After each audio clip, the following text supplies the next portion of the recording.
Hello. Hello, everyone, and welcome to Excode Week 5, the last lecture of the Excode course. So congratulations to you all for making it that far. I think we can clap, yeah? Let's clap for everyone. Congrats, guys. And this week, we're going to have a lot of functions. The functions are one of the cornerstone of any programming language. And they're really going to speed up your development process by a lot because they are conceptually, but also in terms of programming, a really interesting concept. So today, our main focus will be around functions. We'll also be looking at packages, kind of external functions, recursion, and linear search. But the core is going to be around functions. To just give you a kind of an admin, 30 seconds is the last lecture, as you may remember. Next week is a pause, there's no lecture, you can just do the exam. And then the week after, we have a celebration week where we're going to have the head of Tech Southwest. We're going to have certificates for everyone. And on top of that, we're also going to have 5 additional speakers. So that is in 2 weeks. And on top of that, today, we also have an amazing Excode research that I will present at the end of the lecture. So let's get started. So to explain a function, we're going to use this, a vending machine. And you're going to see that vending machines apply a lot to how functions work. So why? How does a vending machine work? Well, first of all, you want some food. You're really hungry. So you're going to put the money in, then you put a number, and then you get some food. So how does it work? What's the process? You have as input a number on a keypad, and then a second input is some money. The amount may vary. And then you get a drink, like a Coca-Cola. If you're Cristiano Ronaldo, maybe you get some water, but you get a Coca-Cola and you get something out. So that's how a vending machine works. So how does that relate to a function in programming?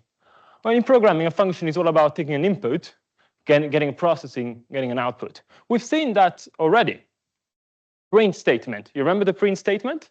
You put as input a string, and you get as output something on your screen. Another built-in function that we saw, type. You remember we put type, the parentheses, the brackets, and then you put as input a variable, and you get as output the type of that variable. Both print and type are what we call built-in functions, which means those are functions that are provided by Python.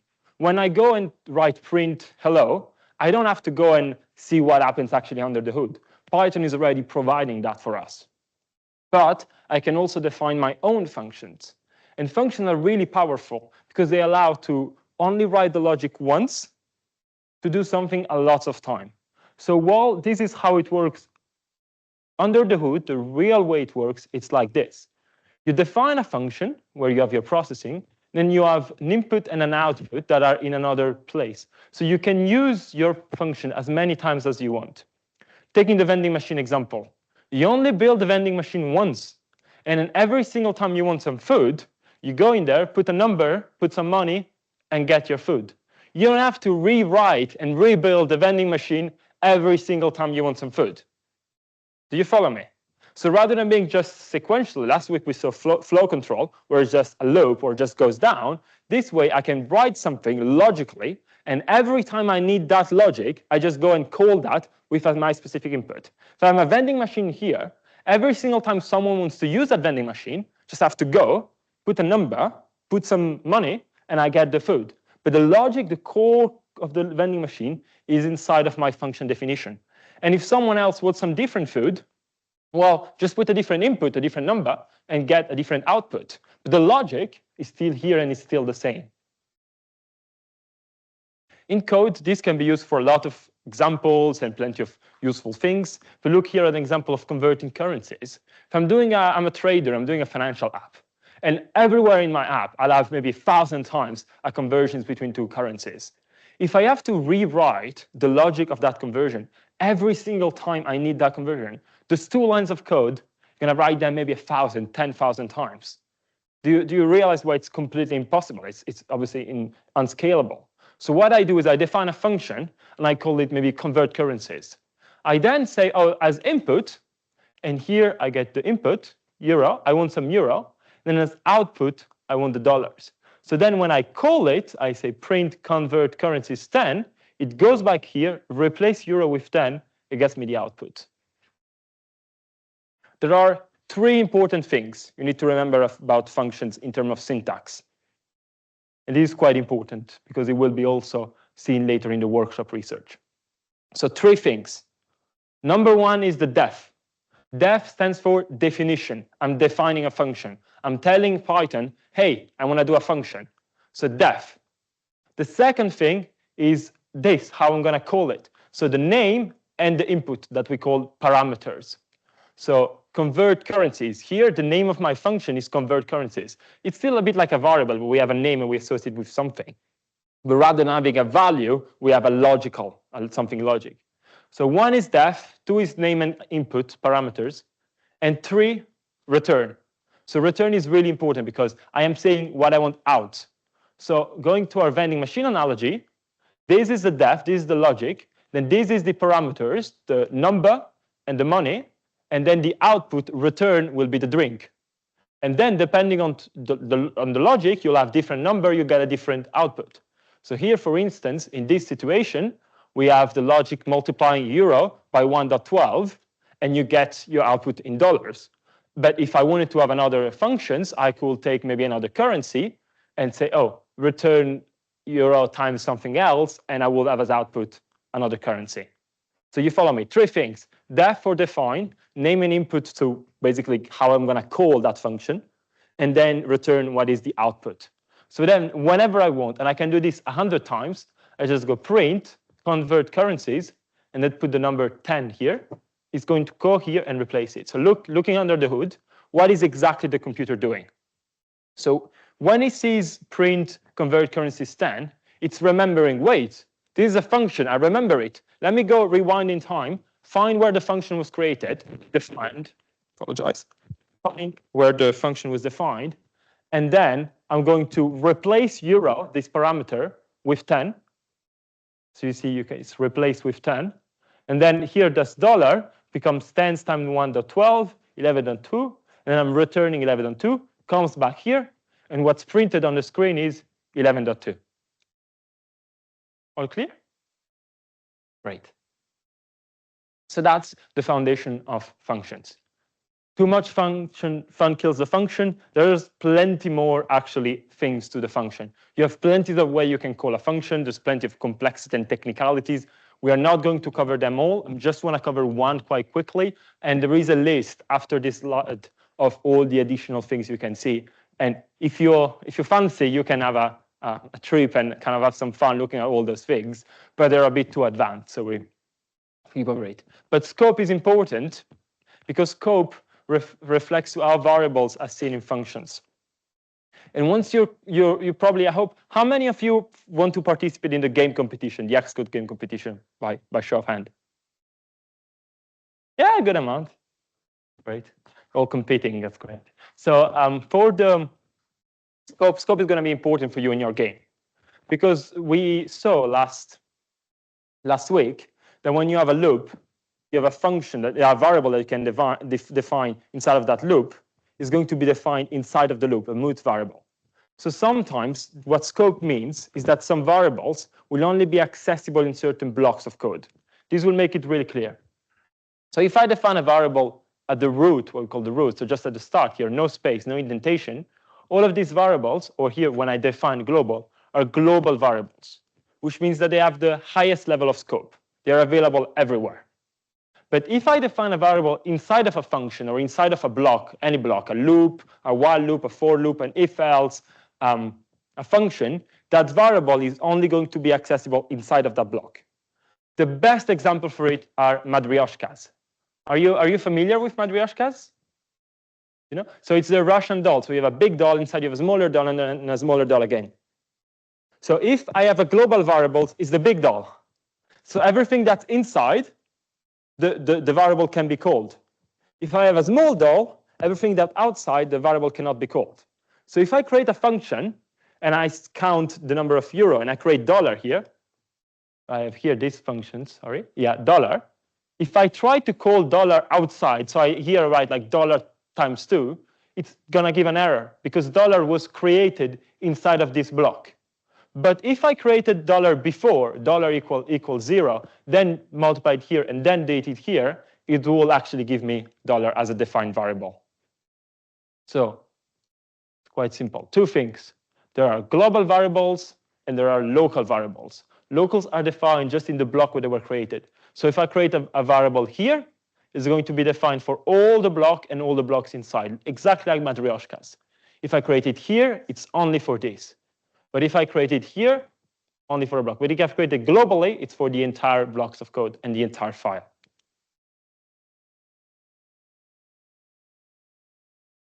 And this is how, for instance, we can have loops, mood variables in loops. I'm going to take the other one.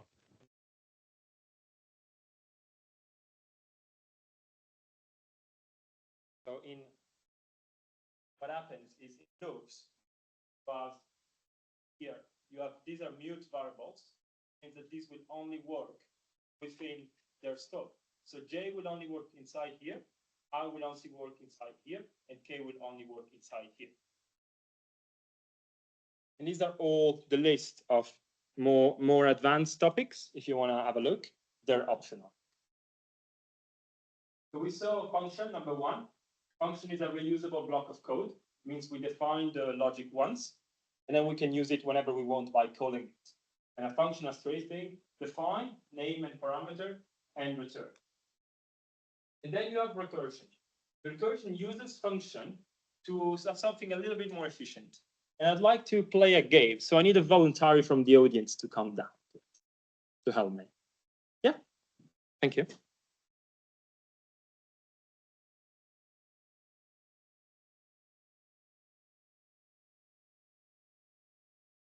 You want to tell your name?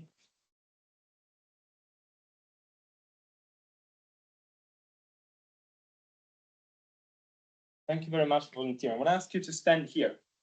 And I explain recursion in a really simple way. So you're going to face that way. And your goal is going to be to reach this chair. Okay? Mm-hmm. So it's my goal.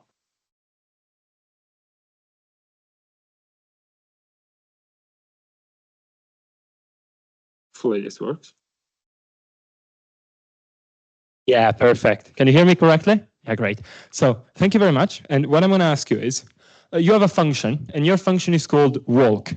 So we're a bit using it as a robot, but we're defining walk, and the input, the parameter, is the number of the step, so number of steps, so defining walk, so 10 steps. Follow me. So now if I say, so I create it first, def walk brackets, and I put steps, and then I say just the action of doing a step. So I'm going to say def walk 2, what are you going to do? Yeah, that's correct. If I say maybe def walk -2, what are you going to do? Yeah, correct. So now you're going to reach this chair, and I want you to try to estimate how many steps you need to reach it.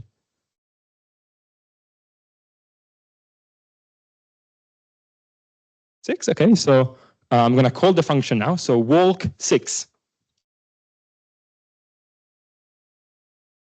Maybe not, but that's correct. So what we did here is we saw that you basically had a function and you called it to do an action. But now if I please ask you to stand here again, and I'm gonna, well, we know that now it's 4 steps. So just stay here. I'm gonna ask you to close your eyes. So now, don't open your eyes. I'm gonna ask you to, I'm gonna call the function, and I'm gonna say walk 4. So what should happen now? You should reach the chair, right? Come on, walk. What happened? You can open your eyes. The chair was moved. I moved the chair. So what happened is here we saw the limit of maybe only one function. So in this case, there was a change, and she did not know the endpoint. So she was in a situation where she did not know exactly how many steps she had to walk to reach the chair. So just a function did not cut it, because I just moved the chair when you have your eyes closed. So now we're going to use recursion to solve this problem. So let's reset, go back to where you were initially.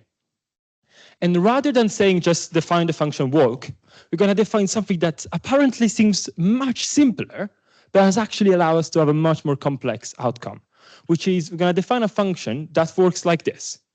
You take a step. If you arrived at the chair, you stop. If you're not arrived, you take another step. So our function is no longer called walk, it's just called step. And step has two roles. Either you arrived and then you stop, or either you're not arrived and then you take another step. Okay, so go any place, and now start. So literally tell us what's happening step by step. So first I called step once. What do you do? One step. Are you arrived? So what do you do? Yeah, step. Are you arrived? What do you do? Yeah? Are you arrived? Okay, do one more step. And I think we can all clap for the effort. Thank you very much. So this is how we solved a complex problem that with functions, and we had to define a really complex, like maybe sensor to track the distance and everything. And we solved with something as simple as saying just take a step. So that's the game we just played.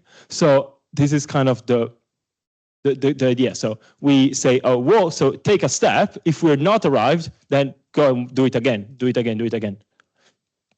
And the idea of recursion is a function that calls itself. So as you can see here, I'm saying I take one step, the function is step, but then I have to call the same function inside of itself till I reach what's called a base case, which is the condition to stop. In our case, the base case is I reach the chair. And the repetition is just till I'm not reached, I just take another step. And this works really well with recursion. Who's familiar with recursion? Who knows how it works? Yeah, take some math. So the idea, sorry, not recursion, I meant factorial. Who's familiar with factorial? I apologize, guys. We're a bit tired, it's 7 p.m. So the idea of factorial is, when I say this symbol, I'm multiplying everyone till I reach 1. So can you identify here where's the recursive step and what's the base case? Can you try? I'll leave you 10, 20 seconds to identify the base case and why is there a recursion? How can a recursion solve this?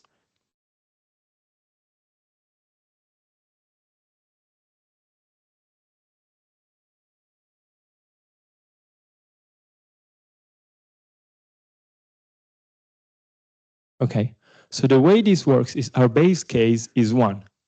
So if I take any number and I say I just multiply it again by the smaller number. So here I'm going to have, so let's say factorial of 5. So when I do factorial of 5, it's equal to 5 times the factorial of 4. Do you follow me? And then factorial of 4 is 4 times the factorial of 3. And then go on till you reach the base case, which is 1. So in this case, rather than having a really complex, really long function, I use recursion, just called itself. So the final output is just 5 times 4 times 3 times 2 times 1. But this is in just 3 lines of code. So the lines of code and how you work it is you define a function, so define. Then you have factorial, that's any name, doesn't name, that can be any name. Our input is a number n. Then I say, first of all, I always define the base case. Otherwise, you get an infinite loop. So remember never to get, like always define a base case. If you don't, it's just going to go and run forever. So here we say, oh, if n is equal to 1, then I just return 1. It's the n. But if it's higher, just return n times the factorial of n minus 1. 5, it's equal to 4 times it's equal to 5 times the factorial of 4. Then 4, it's equal to 4 times the factorial of 3, till I reach 1, where it just returns 1. And that's how we really, I was surprised when I first learned this. I don't know if you kind of are surprised as well, but it's kind of magic, because you have what, 4 lines of code, and you're able to get something as complex as factorial, and you make it work for any number. If I put a billion in there, maybe it's going to take a bit of time, but it's still like logically, it's working. So that's recursion, which is a type of function, and you can define it as a function that calls itself. So in the body, inside of the block, you have factorial again. You see here, I'm calling the function factorial with as parameter n minus 1. So if this is 5, the parameter is 4, and then it redoes this at 4, and then at 3. The next, also more parentheses, is packages. We can use external packages in Python that are not built in, but that define functions for us or tools for us. So there's a really useful package called mat. So if you have to do things such as the square root or other things, you can simply, rather than going and define an entire function called square root, you can say from math import square root, and then you call external function. So it's still all around functions, but the idea is that you have some functions that you define yourself, some functions that are built in. Python give those to us. And then we have some functions that are in packages, which mean that other people have done it, and they just say, oh, let me release it, and anyone can use those. So rather than defining all the mathematical functions that would take maybe hours and hours, you just import someone else from someone else. So here you can go like, if I have my code here, I say, oh, import this package, import this other package. You can also have your own files. So in a really big code base, so when you have a lot of code, rather than having everything in one file, as we've done now with maybe Collab, you'll have plenty of files. Maybe one file is for all the security functions. One file is for all the admin functions. And then you call all of those into one big master file that redistribute the workload. So the idea here is that rather than defining all the functions in the same place, you can define the functions in other places, you can use built-in ones, or you can use functions in packages to make your life easier. And this allows for what's called modular programming. So the idea of modular programming is that you, rather than doing things 100 times, you do dry, which means don't repeat yourself. Which the core idea of dry is I only define the logic once. So if I have a function, I only define the logic and put that into a function, and then every single time I need to do that same thing, I just call that function. If I am like creating a ping pong game, for instance, if I have a logic to make one of the two players win, I don't have to rewrite the same code 1,000 times. I use modularity, which means I just create a function, and every time I call that. So these are the main topics of the day. The last one is algorithms and linear search, which is an algorithm to find elements in lists. And I think this is quite relevant and interesting. So let's have a look. So please focus on this one here below. This one above is a bit more complex. But the main idea is the following. We want to use a function with a loop to find an element in a list. So what we do is we need, here we can see we have a search, and the linear search is sequential. And the main goal is we have a list, and we want to find inside of that list a number or an element. It can be also a string, some text. So I'm going to go check every single element one by one. And if I found it, I stop. If I don't find it, I go to the next one. So here you can see it's taken from, create this diagram. But if I want to find 20, you start in the list. You say, oh, is it this? Oh, this is not 20. Oh, is it this? No, it's not. No, it's not. No, it's not. No, it's not. Till you find the 20. And the reason I want to present this is that this is an algorithm that you can run with things that we've already seen in the past 2 weeks. So what is this? This is a loop. So you say for I in range, and you have this list. And then you go, oh, if I, the first element, it's equal to 20, then stop and return success, like the index, 0. If not, go to the next element. Is this 20? No, so go to the next element. And when we reach 20, we print 6, and we say, oh, the place in that list of an element is 6. This can also be extremely useful there's plenty of better and more efficient sorting algorithms. This is the base one. And the idea of presenting this is to introduce you to the world of algorithm. So a big part of computer science is about algorithms. So when I have some data, how do I find some data? How do I sort the data? How do I organize the data? So we've seen how to logically work with data last week. 2 weeks ago, we also saw how to arrange data with lists, with dictionaries, and now we're seeing how to work with data. Functions allow to be modular, reusable pieces of code. A linear search allows us to find some data. So let's go and look at a recap of this week. And this is quite important, especially for the research. So number 1, functions. Functions have 3 things. Def, to define the function. So literally you write def, then space, then the name of the function, then brackets, then the input you want, which is called the parameter. Then you do the 2 points, you go a new line, indentation, and then you write your logic, and when you want the output, you write return, space, and then you add what you want to add as an output. That's a function, and it's allowed us to have the same logic as many times as we want. Recursion is the idea of using a function inside of a function to make our life easier. And finally, linear search is an algorithm that, given a list, we do a for loop in that list. So we do a loop through all these elements for I in list, and then I return the index of the item to show that I found the actual item in the list. Or for instance, I can return -1 if the item is not on the list, if I reach the end of the list. So thank you all for coming this week. I hope you really enjoyed the Excode course. And for this week, it's going to be a bit different. So Finn, when I get on stage.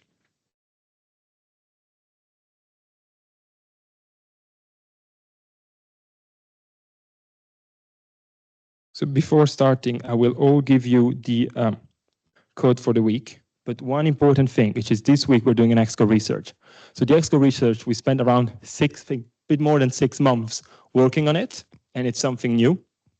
And the idea is to, well, first of all, try something new. So we've pitched this to the head of computer science, and hopefully we'll get some synergies there. But also it's the idea of giving something. So here in Excode, we try to kind of give you everything we add, all the teaching. And this is your opportunity to give something back as well. Because the way we're going to work, and it's entirely anonymous, is you're going to do a workshop now that is going to be studied. And then based on that, we're going to improve the material for the next years of Excode. However, I have to ask something really important from you all. This is where I need a second of attention. And for the people online, you can participate as well. Just select online. We're going to ask you not to cheat. And we had a big debate around that. It was not an easy decision. But for the research, it's the only way. I'm going to ask you not to use AI, not to talk, and not to kind of Google or use other things. On the other side, the advantage is that you're going to get on the workshop all the material you need to be able to answer the questions. But what will happen is you'll get a special workshop. It takes approximately 30 to 40 minutes that we're going to do here in this room. It's going to be a lot of members of the Excode team plus workshop leaders to help you out should anything happen. I'm going to ask you, it's really important that you don't go out of the page, that you focus on that research and you do it till the end. So just kind of by show of hand, if you remember, you filled something in week 2.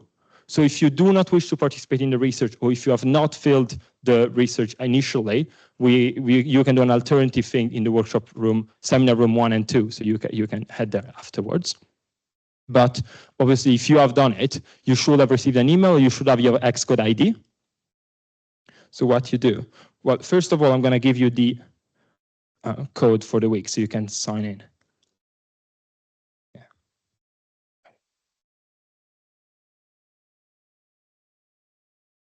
So this is the code for the week.